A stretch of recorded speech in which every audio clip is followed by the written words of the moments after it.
Hello student, तो आज के वीडियो में हम लोग सीखेंगे कि त्रिभुज के तीनों अंतः कोणों का योगफल 180 डिग्री कैसे होता है। तो ध्यान दीजिए, इसके लिए आप एक त्रिभुज बनाइए। देखिए, ये एक त्रिभुज बन गया ए बी सी, ठीक है।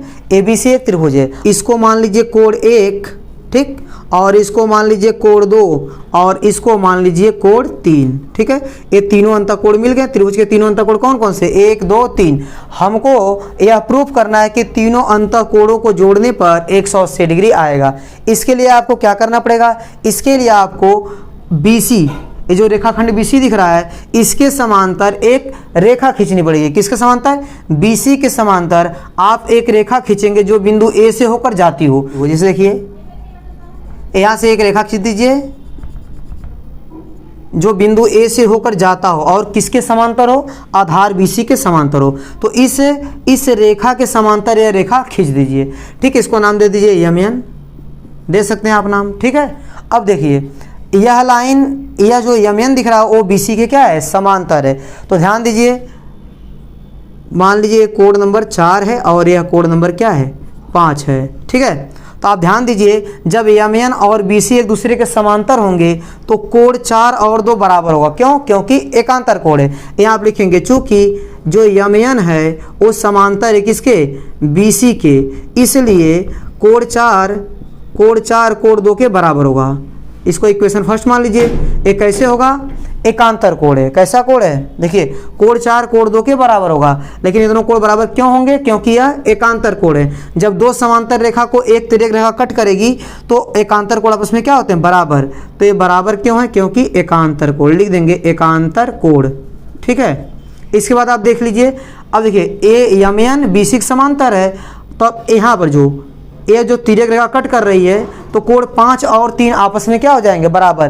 तो MN समांतर BC है और तिर्यक रेखा AC इन्हें काटती है, इसलिए 5 और 3, कोण 5 और 3 आपस में क्या होंगे? बराबर होंगे। तो जब MN समांतर BC है तो कोण 4 बराबर 2 होगा। क्यों? एकांतर। उसी प्रकार 5 भी किसके बराबर होगा? 3 के बराबर, तथा कोण 5 बराबर कोण 3। क्यों ऐसा? यहाँ भी एकांतर कोण है। कैसा कोण है? एकांतर कोण है। क्या है? एकांतर कोण है, ठीक है। इतनी बात समझ आ गई। अब देखिए, अब क्या करना है आपको? इतनी बात समझ आ गई आपको ना? अब देखिए, आप जानते हैं कि MN एक सीधी लाइन है, ठीक है। तो जब MN एक सीधी रेखा है तो इसके इस साइड देखिए, नीचे जितने भी कोण बनेंगे उन सब का योगफल कितना होगा? 180 अंश के बराबर। तो देखिए, यहाँ लिख देंगे, चूंकि MN क्या है? MN एक सरल रेखा है। क्या है? सरल रेखा है। MN एक सरल रेखा है।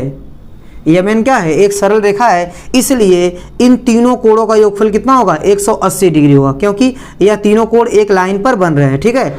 इसलिए आप कोण 4 को जोड़िए और 1 को जोड़िए और 5 को जोड़िए, तो कितना आ जाएगा? 180 डिग्री, ठीक है।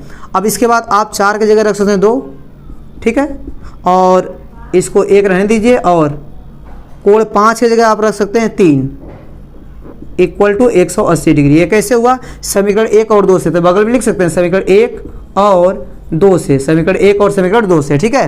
तो आप ध्यान से देखिए, ये हो गया कोण 1 कोण 2 प्लस कोण 3 बराबर कितना हो गया? 180 डिग्री, ठीक है। तो देखिए, इन तीनों अंतःकोणों का योगफल कितना हो गया? 180 डिग्री। अतः प्रूफ हो गया कि त्रिभुज के तीनों अंतःकोणों का योगफल कितना होता है? 180 डिग्री।